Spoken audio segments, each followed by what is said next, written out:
Out Gus Dead, Rest in Peace. A számkivetett halottak nyugodjanak békében emléktábla olvasható London központjában, nem messze a Globe Színháztól, amely a Crossbones Graveyardot jelöli, ahol körülbelül 15 000 szegény embert temettek el nem hivatalosan, mielőtt 1853-ban bezárták. Crossbones a szingli nők temetőjeként szerzett hírneve arra utal, hogy legalábbis eleinte a temetőt főleg prostituáltak temetésére használták. A középkori London szigorú törvényei nem vonatkoztak a Crossbones Graveyardot körülvevő területre.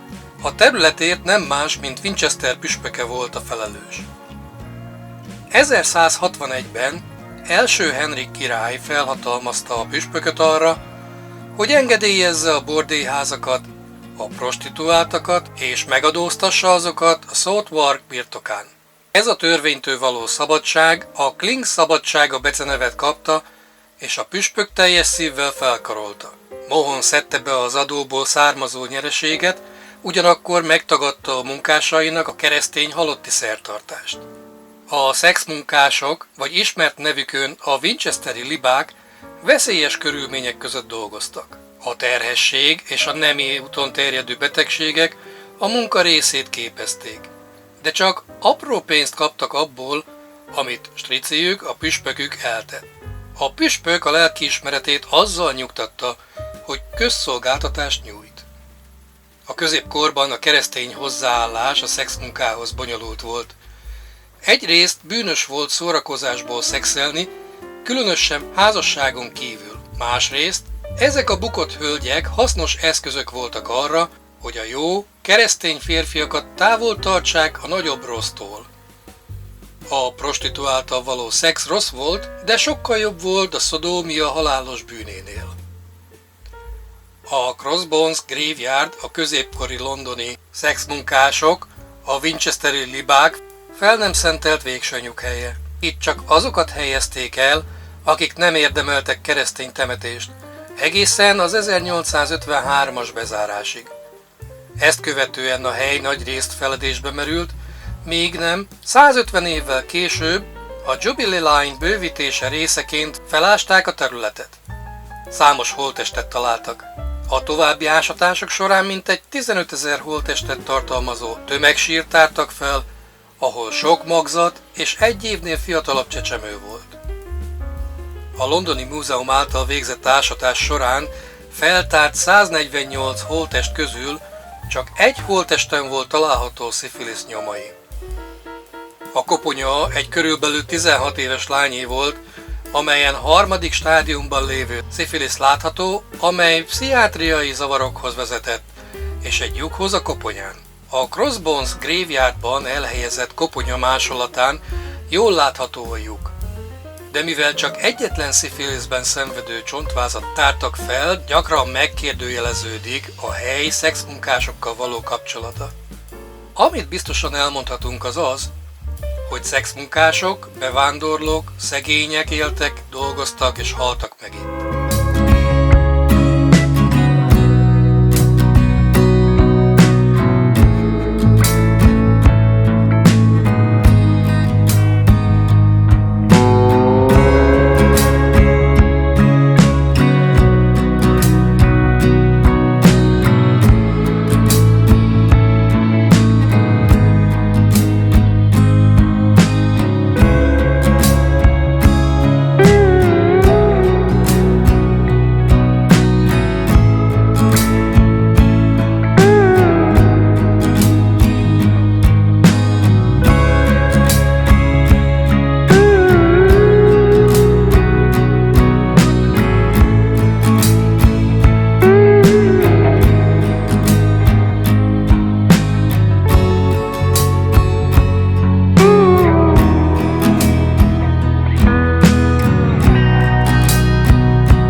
Southwark London egyik legszegényebb területe volt, nyomornegyedekkel, ahol a betegségek gyorsan terjedtek.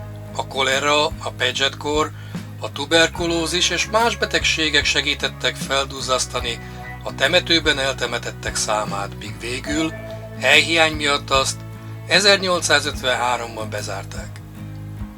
1996 óta az emberek azon dolgoznak, hogy megtalálják a módját, hogy megfelelően tiszteljék őket.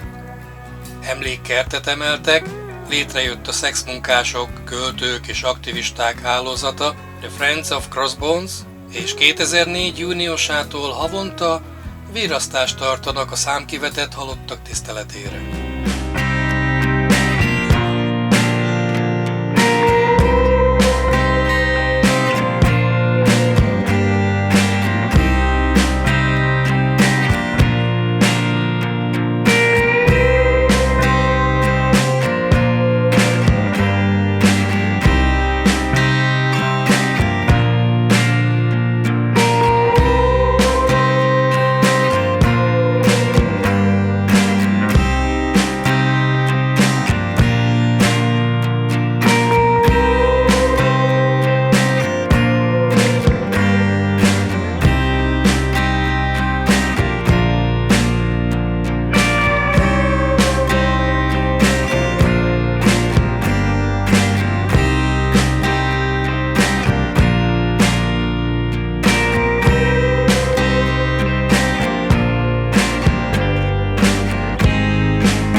Ha tetszett a videóm, iratkozz fel a csatornámra, és tarts velem legközelebb is.